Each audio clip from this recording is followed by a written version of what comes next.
गुप्त राजकुमारी की कहानी। बहुत समय पहले की बात है। एक बड़ा और समृद्ध राज्य था, अग्निपुर। ये राज्य चारों दिशाओं में फैला था और इसके राजा वीरेंद्र सिंह अपने वीरता और न्यायप्रियता के लिए प्रसिद्ध थे। रानी सूर्यमुखी सौंदर्य और बुद्धिमत्ता की प्रतिमूर्ति थी, परंतु उनके जीवन की एक सच्चाई सबकी नज़रों से छिपी थी। उनकी एक बेटी थी, राजकुमारी ईशानी, जिसकी पहचान गुप्त रखी गई थी। राज्य को दुश्मनों से बचाने के लिए जन्म के दिन ही उसे महल से दूर एक साधारण किसान परिवार को सौंप दिया गया। किसी को नहीं पता था कि वो साधारण सी लगने वाली लड़की वास्तव में अग्निपुर की असली वारिस थी। ईशानी, जिसे गांव वाले ईरा के नाम से जानते थे, अपनी माँ गायत्री और पिता हरिदेव के साथ रहती थी। वो अत्यंत मेधावी, साहसी और करुणामयी थी। खेतों में काम करना, बीमारों की सेवा करना और पशुओं की देखभाल करना उसका रोज का जीवन था। हर पूर्णिमा की रात वो सपने में एक सुंदर महल देखती, जहाँ उसे एक स्त्री पुकारती, ईशानी, समय आ गया है। वो समझ नहीं पाती कि इसका क्या अर्थ है। जब वो 16 वर्ष की हुई तब गांव में एक भयंकर हमला हुआ। कुछ नकाबपोश घुड़सवारों ने हमला किया।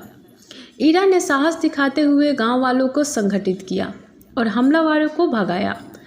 यह घटना अग्निपुर की राजधानी तक पहुंची।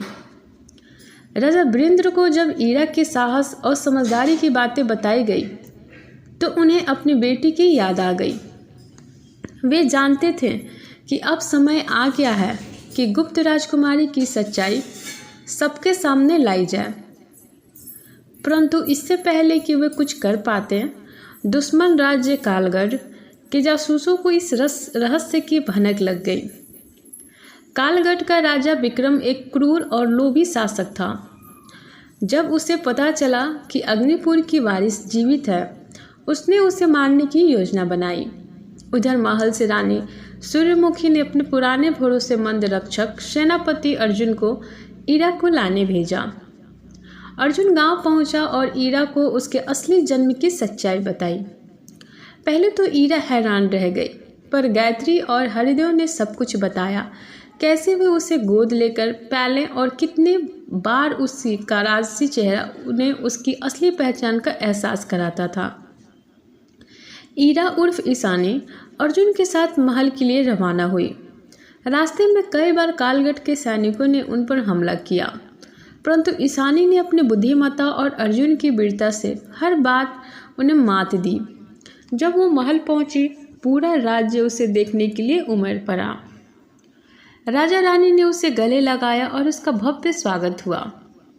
लेकिन अभी भी असली चुनौती बाकी थी, कालगढ़ से आने वाला युद्ध।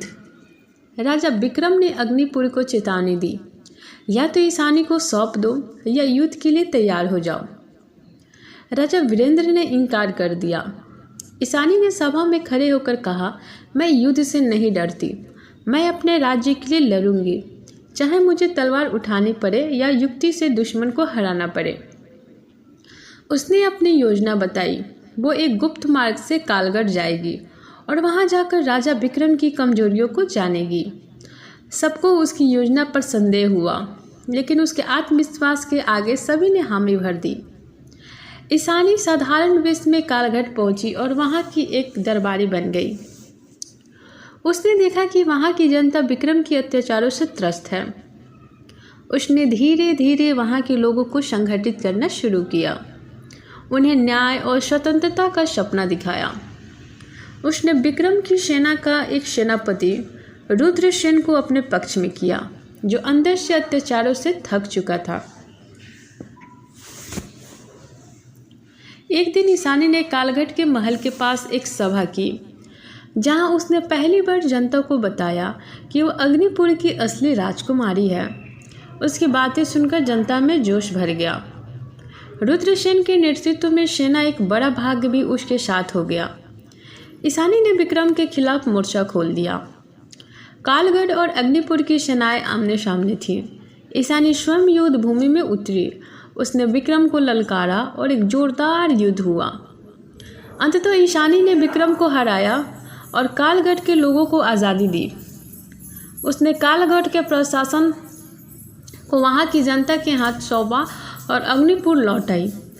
अग्निपुर में अब उसे सभी राजकुमारी ईशानी के नाम से जानते थे, लेकिन वह किसी सोने के महल में रहने वाली राजकुमारी नहीं बनी। वह जनता के बीच रहने वाली, उनके दुख सुख में साथ निभाने वाली रानी बनी। राजा वीरेंद्र ने उसे अग्निपुर की उत्तराधिकारी घोषित किया। बाद में उसने अर्जुन के भतीजे युवराज आदित्य से विवाह किया, जो खुद भी न्यायप्रिय और साहसी था। ईशानी के जीवन की कहानी एक मिसाल बन गई, कैसे एक गुप्त पहचान वाली लड़की ने न केवल अपने राज्य को पहचाना, बल्कि पूरे राज्य को बदल के रख दिया।